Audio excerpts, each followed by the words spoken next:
Very much. State Representative Coach William, District 87. This is my 8th consecutive term. We have a returnee here. Yeah, Clay Cox, Lilburn, Georgia. That's me. Matt Dollar, bit of Sandy Springs. David Clark, Buford, Georgia, District 98. Trey Kelly, District 16, Polk County, a little bit of Bartow, a little bit of Harrelson County. Look forward to working with y'all. I'm Susan Holmes. I live in Monticello, and I have all of Jasper County, most of Jones County, a portion of Monroe, and most of Butts. I'm fine. Brad Raffensperger, 50th District, Johns Creek. West Cantrell, House District 22. It's East Cherokee, South Forsyth, North Fulton. I'm Representative Dave Belton from the real Buckhead, Georgia. I'm very excited to be on this. 30625. The reason I'm very excited to be on this committee is as a school board member, we lost a young man texting while driving, killed himself. So back in 2010, I, as a school board member, spearheaded the texting while driving law that's in the books today, Alan Peake's law. Thank you. Sam? State Representative Sam Teasley out of Marietta, District 37. Thank you. I'm Don Parsons from North Cobb County. We have there's a form that you have in your little package there that asks you to fill out with information so we can contact you if we need to. If you would fill that out and have it for us before we leave. Also in the packet you have the committee rules. If you'll just take a minute to look at those, they're the same rules we've had for ever since I can remember, since before I was the chairman of this committee. So, but if you want to take a look at those just for a minute.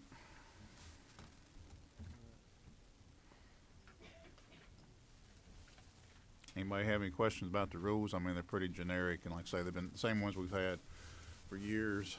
If there are no objections, we will adopt those rules as the committee rules. I want to let's see, the vice chair, John Carson, I don't think is here. Vice chairman of the committee is John Carson. Secretary of the committee is Representative Susan Holmes, and we're really happy that to have two very distinguished people in those positions. There are two subcommittees of the committee. One is telecommunication, and chairman of the telecommunications subcommittee is Chairman Matt Dollar right here, and he's agreed to do it again. He did it for the 2 previous years, I think it was. And for the energy subcommittee, I've asked Chairman Chuck Martin to do that again. He's done it for several years, and he's agreed to do that. And in your packet, I think you have the committee breakdown. Yes, sir, behind the solar report. Okay, so take a look at that. I don't want to change those. I really don't want to do any changes to them. But if you have a burning desire, if anybody has a burning desire to be on to go to the other, if you're on one, you'd rather be on the other one because of some background or something like that, let me know and we can talk about it. But pretty much it should stay that way. But I'm willing to change it. We want people to be on subcommittees and do the work that they have some background in, if they have background or an interest in, for that matter. So, and those are in your packets. Included in the packet the committee, the study committee report on the I think it was called the high speed internet for all Georgians study committee. But literally, it was the Rural Broadband Study Committee, and we ended that up a couple weeks ago, and you've got the report in there, and it's there for your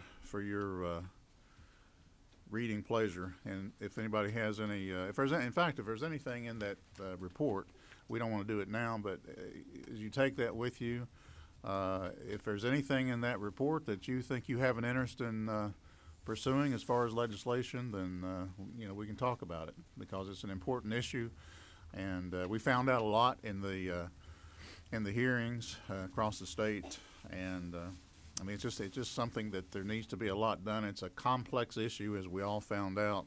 But if there's something in there or anything, if it's not even in a report, you have an idea, a suggestion on how we can get broadband to places where they don't have it, or improve it where they do have it, it's not sufficient, let us know.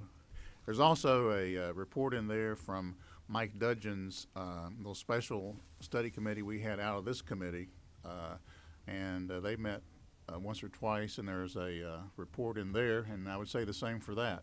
That's actually a subcommittee that we created in this committee, so it's all within this, amongst us. So if there's something in there, Representative Dudgeon is not here with us. He didn't run for re-election.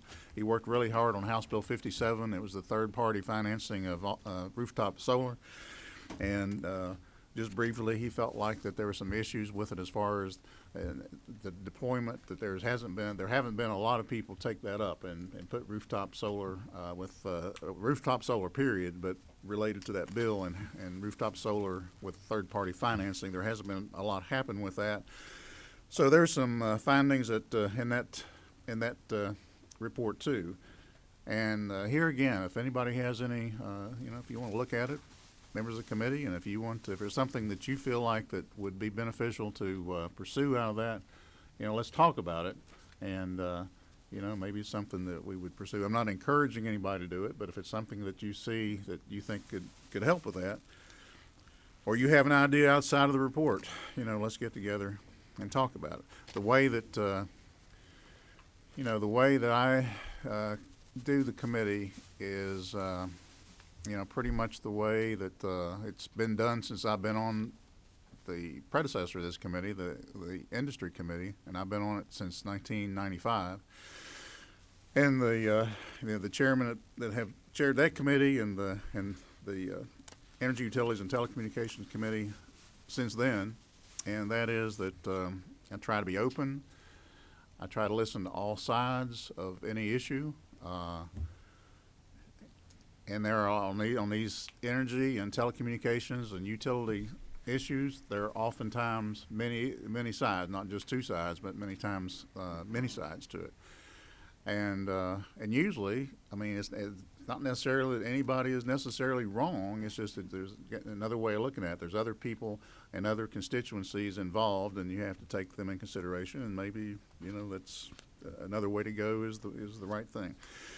So, also, the way that the chairman before have done, and I've tried to continue, is that the work is done as much work is done as possible in subcommittee, and when a bill comes out to the full committee, it should be ready to go ahead and vote out, or not necessarily vote out, but be considered whether or not to vote it out or not, and take some kind of action on it.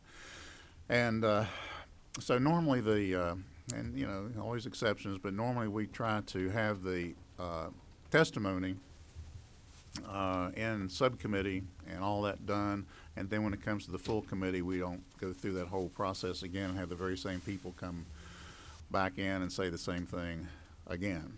So that's the way that we do it. We have two good subcommittee chairmen, and they do a really good job.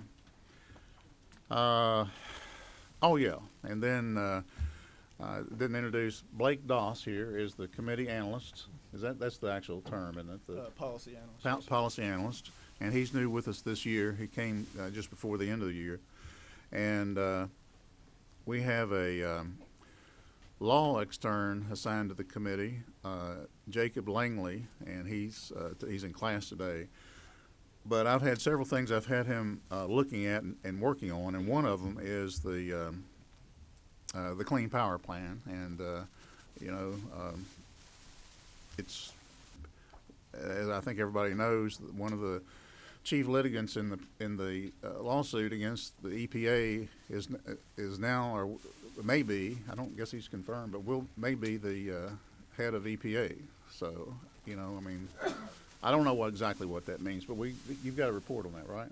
Just A brief report. Yes, sir. So it's just a brief update that Jacob Langley did, the legal extern. Clean Power Plan was announced in August of 2015 by the Obama administration. It's carbon cutting targets for the state. And Right now, everything's on hold due to the lawsuit, and the lawsuit's in the D.C. Circuit Court. But regardless of the decision, which is expected to come in spring of this year, it'll most likely be appealed, go to the Supreme Court. We'll have to wait on them to either uphold the decision, vacate it, or remand portions of the plan to the EPA. But overall, we're supposed to hit 32%. We're supposed to cut carbon dioxide emissions from coal-fired plants by 32% below the 2005 levels by 2030. But like I said, it's on hold, and the U.S. Environmental Information Administration thinks we're going to hit at least 2/3 of that plan, even if we don't implement the CPP plan. So. Okay, thank you. Appreciate it. We're about finished, but I want to, here again, back to the rural broadband. There's a couple pieces of legislation that I'm working on that's pretty much out of the report, and that'll be put in and introduced, and it's, provided it's assigned to this committee, which I feel sure it will be, then it will go to Chairman Dollar's committee. We'll be working on that. One of the things that is a question I get, not just from members of the committee, but members of the House, members of the General Assembly, and people out in the public. I know it is related to our grid, the power grid. And just briefly, Georgia Power and the EMCs have been really good about working with me and providing information, some demonstrations, so on and so forth. But I continue to get questions about it that I haven't answered. Maybe I haven't asked them the right questions. Maybe that's what it is. I'm not going to blame it on them. But I have promised members of the General Assembly that we would have a hearing on that, so they can get, if they have questions or their questions come out of it, that they can get answers to and go back to their constituents. And there are a lot of people concerned about the power grid and the possibility of cyber attacks. And so we need to give this a hearing and give people the opportunity to ask questions about it, and give the power company and EMCs the opportunity to answer any questions that are raised, or bring us any information that we don't even know to ask.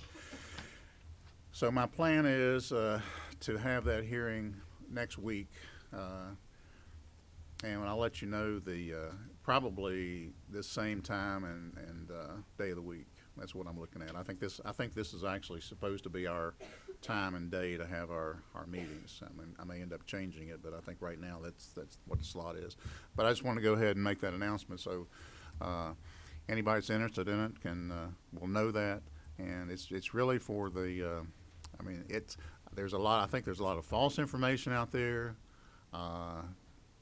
Maybe too much of a feeling in some cases of everything's okay. I don't know, but we need to give everybody a chance to ask questions and get some information. And with that, does anybody, and I'm not trying to rush anybody out of here because it's important, but does anybody, take the time you want. Does anybody, a member of the committee, have anything that they would like to ask or anything you'd like to contribute at this time? This is your time. Chairman Dollar, you have anything? No, sir. Okay. Very good. No objection. We are adjourned.